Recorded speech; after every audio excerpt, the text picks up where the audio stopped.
ಇದೆ, ಚಿನ್ನ ಇದೆ, ಕಾವೇರಿ ಇದೆ, ಬಡತನವೇ ಮೇಲಾಗಿದೆ,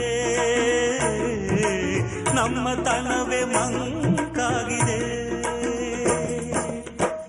ಯಾರಿಗರು ನಿಮ್ಮಲ್ಲಿ ಮದಕರಿಯ ನಾಯಕ, ಕೆಚ್ಚೆದೆಯ ಯಜ್ಜಮ ರಣಧೀರರು ನುಡಿದಾಸರು, ಉಳಿದಿಹುದೆ ನಿಮ್ಮಲ್ಲಿ ಹೊಯ್ಸಳರ ಕಿಡಿಗಳು, ಹೊನ್ನ ಮಳೆ ಸುರಿಸಿದ ಹರಿರಾಯರ ತೋಳ್ಬಲಗಳು.